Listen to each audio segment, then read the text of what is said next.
Welcome to the HAYVN Hubcast, a place to learn what business leaders, owners, and professionals are doing to navigate and grow in today's market. Hear from industry experts on everything from marketing, leadership, financing, and more. Brought to you by HAYVN, a co-working space where you can connect, create, and get stuff done.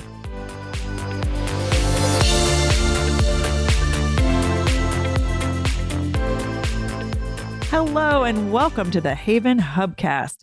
I'm your host, Nancy Sheed, and today I am excited to be talking with Joanna Shu. Welcome, Joanna. Thank you. Thanks for having me. Joanna is coming to the Hubcast by way of our most recent HAYVN Hatch. She is the co-founder of FreezeNit. FreezeNit is a company that, and correct me if I'm wrong, is creating a medical device, curing head lice that uses only CO2 gas. Is that right, Joanna? That's right. Awesome. And so this is your company that you founded, and we're going to learn more about how you got to this journey, but you ended up pitching this at the most recent HAYVN Hatch, and you were the winner. Congratulations. Thank you. Thank you. Yeah, that was a lot of fun. So let's dive into you and your journey, and then we'll circle back with where you are in your pitching and how that all came to be. But we were speaking earlier, Joanna, and when you were growing up, I always like to ask the question, like, did you ever think you'd be founding a company that was trying to cure head lice? No. No, not too many little girls dream of that. So actually, my mother's a doctor, so I wanted to be a doctor like her. And my sister's a nurse. And I'm kind of feel often like a disappointment for many years that I didn't go into the medical field, the black sheep. But now I've pivoted back. So maybe I won't be. I mean, I'm a gray sheep. No, well, but in terms of your pivot, we were talking earlier about sort of what did your career journey start out looking like, or where did you start if it wasn't in this kind of in the medical field, in the life sciences field? Sure. So yeah, I've done a lot of pivots.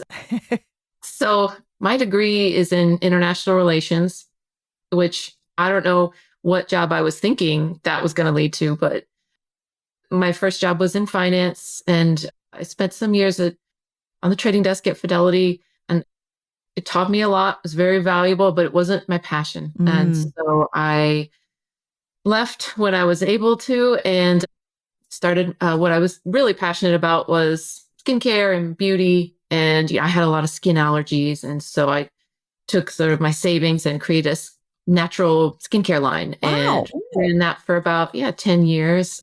Refresh Skin Therapy. It's still in stores at Costco, Sam's Club, and at our peak at Walmart, Rite Aid. But I sold my share to my business partner, and so he's still continuing with it. But I was looking for a new challenge. Didn't really know. Once my resume was really weird, right? You go from finance to CEO of a company, and then what do you do? What does that translate to? So I really like working for myself. I'm an okay boss for me, I guess. I hope you give yourself enough flex time and benefits for sure. They're not benefits, but flexible hours, right, which is so key. And so I can have time to spend with my family and make a living. So for me, that's probably the best part about working for myself. But anyway, and then I met my co-founder, Dr. Carol Spangler-Vaughn, and she had come up with this idea. She was working on a project for cold capping. And so if you're not familiar, chemo patients, when they're undergoing chemo, they can cool their scalp, and that helps keep their hair during treatment. She was looking at ways to do that. One of the designs she had considered was using cool gas to cool the scalp, but it was really short acting. So chemo patients, they need to cool their scalp for hours. And this was really going to max out at half an hour to an hour. So she's like, well, what else could this do? And she thought maybe it could kill lice. It turns out it does. Wow. So she was like, this is beyond, this is not related to her other work. So she spun it out to a new company, brought me on with my consumer products experience to bring it to market. And so now I find myself running a life science firm, and it's not a secret anymore, but a little secret just between us. I never actually took high school biology. I missed it. Somehow we moved in the middle of high school, and between the two schools, I never took it. And I only realized this last year. My son, he was a freshman last year in high school, and he asked for help with his bio homework. And I realized I've never seen any of this before. It is not familiar at all. It's, I don't know any of it. And so I called my mom. She's like, oh yeah, guess you never took that. So Wow.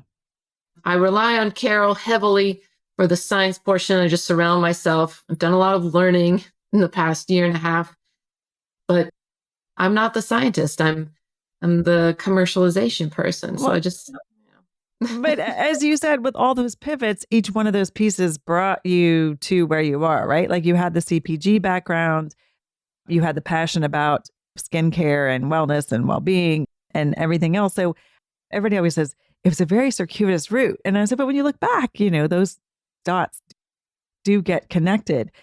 And in terms of, I love it that a lot of co-founders end up finding the yin and the yang. If somebody's got one expertise and the other one has the other one.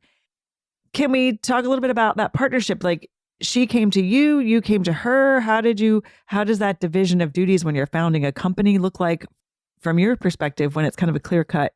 There's science, you're CPG, but obviously there's a lot of things you all have to work on together.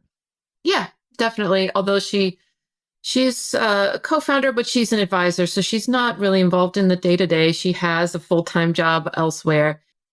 But I mean, there's times when she comes in and it's very key. So when we're applying for grants, she's the scientific person, and engineering, I rely on her a lot.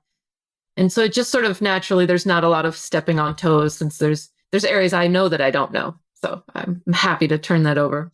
Exactly. And so Joanna, in terms of, I don't know how similar this was to your skincare experience, but I just know like if you just have a general product, right? So you prototype it, you test it, at some point you get a marketable, viable product to take to whatever. When you're dealing in life sciences and medically fixing something, I would assume that is a whole different trajectory in terms of how you go about taking your idea and bringing it to market. Can you share with listeners sort of what that looks like as opposed to just like, I have a great idea and I'm putting it out into the world?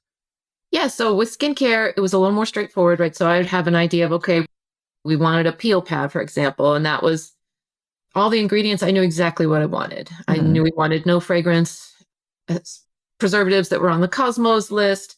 I knew what retailers price points that we were targeting. And so, it was just much more direct. And then with this, we have to go through the FDA, and we didn't really have to with skincare. So we're making interesting note. We like to point out that skincare doesn't have to go through this process. Not yet, but there is some regulations circling. Yeah. But as long as you're not making drug claims with skincare, you're fine, right? Right. If it's more moisturized or wrinkles appear better. Right. But this, we're making a disease claim. We're saying, okay, this product is going to kill head lice, which is a disease. So we're regulated, but it's a class 1 device, and we'll be filing a 510K. And just to put that into perspective, Band-Aids are regulated as class 1 devices. Tongue depressors, lice combs are class 1 devices. So it's certainly not a drug or a heart stent, but we still have to maintain certain quality standards and proof of our claims, right, to back those up. Exactly. And so are those tests that are run by you? And again, this is my total naivete in terms of dealing with the FDA. When you say the proof, are those tests that are run by you? Are those tests that are run by the FDA? And some people test on other things. In this situation, how does one test? This is what I really want to get into. How does one test that their product that cures head lice actually does it? Yeah, so I can't make the claim that ours, because we haven't finished the FDA process. So we can't claim that it does what we think it does, or we know it can do.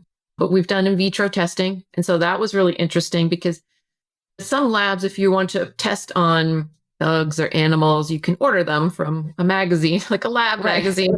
This you can't order it because lice don't survive long off the host. And so we had to go to schools and comb out children to collect the lice and the eggs and bring them quickly back to the lab and run testing and back and forth. So that was interesting. I can picture the kit where you're like, live lice, get out of the way. We've got to go. Yeah. And then after that, we'll be running a clinical trial at the beginning of next year. I haven't worked out all the exact details on that, but we'll be looking to run about a 50-patient trial, and that will give us the proof that we need. Amazing. So by default, you're growing your business has its own timeline based upon the FDA, it sounds like. Is that right? Or is that kind of in the background and you have a different timeline because you've still, in anticipation of getting this, you have a timeline for how you're planning your business and planning to roll the product out? How do those go alongside of each other? Yeah, there's always a roadblock, that I often like, oh, if this happened, I could just go so much faster. So for a while, it was fundraising. Mm-hmm. I don't know if many people come on here talk about raising outside funds. Yeah, okay, so they do. No, All right. no, that's why I ask. I mean, there are lots of moving parts. And so with FDA, I don't know, can you not raise funds until you have the FDA, or do you raise the funds before? Like, I think our listeners would be curious, like what comes first in the cart, or how are you managing all those cogs? Well, there's some startup costs that we couldn't avoid and we just had to just bite the bullet. So Carol and I both put in some money just to get things started, right? Because otherwise it's just an idea on a napkin.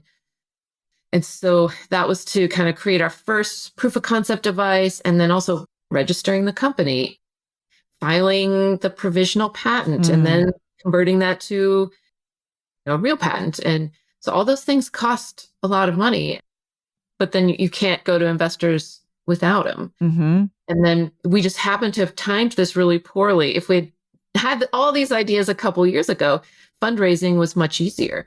My co-founder, Carol, she raised over $1 million for her company, and she did it pretty quickly, or in fundraising terms, months rather than years. And so when I joined, I never raised outside funds. Refresh was all bootstrapped. Got it. And so I asked her, I'm like, well, she's like, first of all, here's a new job, no pay, equity only, and you can only pay yourself when you raise funds. I'm like, this sounds like a bad deal. Well, I'm like, how long does it take to raise funds? She's like, 3 months. 3 months, you'll have something, and you try 9 months. So that's a different conversation at home when I'm like, no, I'm going to get paid. I swear this, my husband really gave me a deadline. He's like, well, if you're not paid by the end of the year, you need to start looking for something else. We can't run on fumes for much longer. Exactly. And so sure enough, I got my first paycheck December 26th, right after Christmas. And, exactly. But I think I appreciate you being so, vulnerable and sharing this, because I think these are the highs and lows of startup and fundraising, and there are highs and there are lows. Every time we come to the brink of almost, of near death, and then at the last minute, something comes through for us. So we couldn't, and I don't know if the stat's thrown around a lot, that less than 2% of venture capital goes to female founders. And we're not a mixed team. We're 2 female founders. And it's not easy. There's no red carpet really rolled out for us. And so it's like, okay, we had to get really creative. How can we raise some money? And so I've been on an insane pitch a competition tour of America, trying to raise prize money. And we've been really successful. In the past 12 months, I've gotten 7 novelty checks, those giant checks. Exactly. Do you have them hanging in your office? Like, like... Most of them are at my parents' house. But yes, I'm trying to decide what to do with them. A lot of them are dry erase, so they take them back. Oh, but, well, congratulations regardless. I'm sure you've got pictures. So I feel like I'm out all the time. I'm hustling because, I don't know. It seems that whatever our message is, it really resonates with a big audience. And then from there, people really like to back a winner. And so then that's always led to, an investor from the audience coming forward or say, hey, I want to support you. So it's led to really great things for us, but it's not the traditional route that we've seen some, perhaps other companies that I think maybe are a little weaker, but with a different founder mix, they've seemed to have an easier time raising funds. Curious. I mean, I have heard that fundraising is different than it was.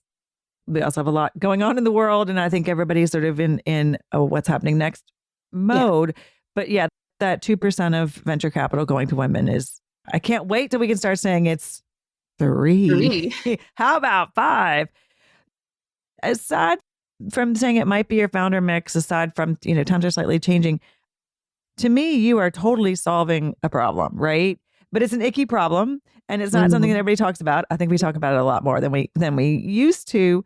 How is that playing out in I mean, have you even sort of gotten then into, it sounds like most of your promotion is focused on fundraising right now. When do you shift into marketing and launch mode? Is that going on simultaneously, or do you sort of say, until we get the FDA approval, until we get the funding, we just have to make this a viable product and know we actually can scale to market it and put it in the market?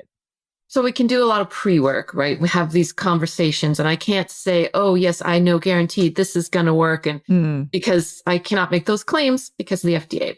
But we spent a lot of time laying this, like I said, the groundwork and having conversations with who we want our partners to be. And we've gotten letters of intent for a lot of pilots from a chain of urgent cares in Texas, as well as the largest lice service provider in the United States, where they come to your home. And so they think lice doctors, they're interested in piloting this device. It would, if it works according to plan, that it would really cut the treatment time way down, but it's still while being non-toxic, which is their, that's their competitive. Yeah.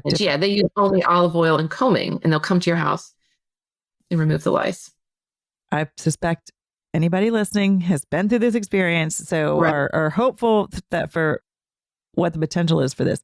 So it sounds like in terms of marketing and promotion, you're much more really reaching out to strategic partners to be testing the case of this, and almost a softer word would be ambassadors, right? For people to help get this product out into the book. Is your anticipation it will only be for practitioners to use, or will it ultimately be able to be on the shelves for people to use at home by themselves? In the beginning, it would be have a trained technician. That doesn't need to be. So we're going for an OTC indication from the FDA. So it doesn't need to be a doctor or nurse. Just happens to be where that's convenient in the beginning, right? To have someone operating the machine, but it could just be a trained technician, like at lice doctors, for example, or a school nurse, camp counselor. There's a lot of ways. I think maybe a generation 2 device could be on the shelf. That was my dream, right? To get it on the shelf, because that's what I know how to do, is to put products on the shelf. Right. But right now, I mean, it's kind of icky, but in some ways people find it interesting because, like you said, it's touched most American families in some way, either yourself as a child, your children, your niece, so most people get it. I try to have fun with it. Like, I don't know if you saw them. I wear a bug shirt a lot. It is a sparkly bug shirt. I'm just try to send out, like in my quarterly investor update, there's always something funny about lice because, it's a weird little niche. So we're trying to lean in like, we know we're not curing cancer. Right, although exactly. it is important. So we can't be completely serious. But it's I put it up there with your dog getting sprayed by a skunk. Sorry. That, you know what I mean? Like, I just put it up there that like, oh my God, I'm now going to lose 2 to 3 days of dealing with this problem that I don't know if it's ever going to be gone. You know what I mean? Like, I just love that you're providing such a solution. It's like, oh, here's the problem, here's a fix, and it's okay. And it doesn't suck the life out of you, your family, your children, your household, right? In terms of doing that. And I can only imagine. Totally. It's just no panic, right? Yeah. Most parents, they panic, and so they want to burn the house down, and no need, right? Lice don't jump or fly. It's only head-to-head contact. And so as long as you're not, hair, as long as it's not going to get you. Some people are like, I steam cleaned the curtains. It's like, that might be overkill. Exactly. Well, we wiped our groceries during COVID, so. Right. I mean, again, it's deep, it's psychological, it's in our reptile brain, right? Avoid insects. Exactly. Well, Joanna, I love how you share that. Again, it sounds like you're even just pivoting within this business model. I mean, just, and how you do things, right? So the fact that you've just chosen pitch competitions as a way to get your foot in the door and create a name for yourself and your fundraising. Can I ask how you heard about the HAYVN Hatch? I mean, is this something where you're just trolling the internet? Did somebody refer it to you? Like, how did HAYVN come onto your radar screen to be one of your pitch competitions? Yeah, I think I was looking. It was maybe perhaps in a Scroobius newsletter. I don't know if you're familiar with Scroobius. No, but say more for people who are in your position. Yeah, so they send out updates on local pitch competitions and then what's going on in the network. And it's all focused towards underrepresented founders. And actually, I went to business school with the founder of Scroobius, Alison Byers, and she's really campaigned hard to get more investment into these underrepresented groups. as founders. So it's a great platform. It helps you level the playing field, right? With the polished pitch decks that maybe more privileged people can create. Nice. Yeah. That's wonderful. And did you, in terms of getting yourself ready for the pitch competition, did you do an incubator program or did you have a pitch coach? Like I know through a lot of these competitions, they will get you ready for it in their format or their whatever. But how did you kind of get ready to go into this pitch world? Yeah, it's just practice. But I'd say the most important was we've done a number of accelerators, but probably most valuable to us has been Health Wildcatters, and they're out of Dallas. So they're healthcare focused. Their strength is pitching. And so they make you every week they have a little mini stage and get on the stage. They bring their mentors in and they tear into you and then build you back up. And so by the end of that program, I had a really strong pitch deck and a better, and then over time, my personal kind of stage fright is just doing it over and over has helped a lot. And actually, I did a couple other things, some other tips I've got some secrets. I'm willing to share. Please. So there's a virtual pitch coach founded by a woman in Boston, and it's called Virtual Sapiens. And I'm blanking on the name of the founder. Forgive me. That's okay. Well, I love all these tips. I'm going to try and... Yeah, if you sign up, then it uses AI to review your virtual pitch presence. And so that changed a lot about how I pitch virtually, which in person's always best, but... Right. Yeah. I met a public speaking coach in California, and she gave me some tips in the hallway before a pitch presentation. And can't remember the exacts, but her name's Amanda Hennessy. So if you're on the West Coast or going there, she changed a lot of things for me. And that's all I can think of. Just practice, I guess. I love it. Well, I'm hearing you sort of say pivots are part of it. You're accepting it. You're pivoting and practicing as you go along and taking feedback and input and surrounding yourself in community as you go forward. But, and it's obviously working with so many, winning so many competitions. Well, Joanna, if people are interested in learning more, how do they, we'll obviously put a lot of this in the show notes, but how do they find you? How would you like for them to find you and learn more about you and your journey with FreezeNit? Sure. So we have our website, FreezeNit.com, where you can sign up for our newsletter. And it's pretty sparse, but we'll let you know when this is ready to go to market. And then we're also pretty active on LinkedIn. I can't exactly talk to customers just yet. Yeah, and anybody can email me anytime. It's Joanna@FreezeNit.com and answer all my emails. Awesome. That's my favorite part. Even at Fresh, even when we were in Costco and had millions in sales, I answered every call, every email personally. That's customer support is my favorite thing. I love that so much. Wow, that is very true. And the customers are happy that you're listening for sure. Joanna, I've loved learning about your journey and I'm excited. We're excited to hear what happens with FreezeNet. Thank you so much for your time and good luck. And thanks for being here on the HAYVN Hubcast. Yeah, thank you for having me. And go HAYVN. That includes another episode of the HAYVN Hubcast. If you like what you hear, please consider subscribing, reviewing, downloading, sharing with friends. The more people who hear us, the better in sharing the word about what entrepreneurs are doing to succeed and thrive. Thanks for listening to the HAYVN Hubcast, a place to learn what business leaders and owners are doing to navigate and grow in today's market. Please leave a review on Apple Podcasts and subscribe on your favorite podcast app. HAYVN is a co-working space and virtual community located in the heart of Fairfield County, Connecticut. HAYVN is a hub for business owners and professionals to connect, create, and get stuff done. Find out more about the HAYVN community online at hayvn.com. That's HAYVN.com. HAYVN Hubcast is produced by Sound Advice Strategies.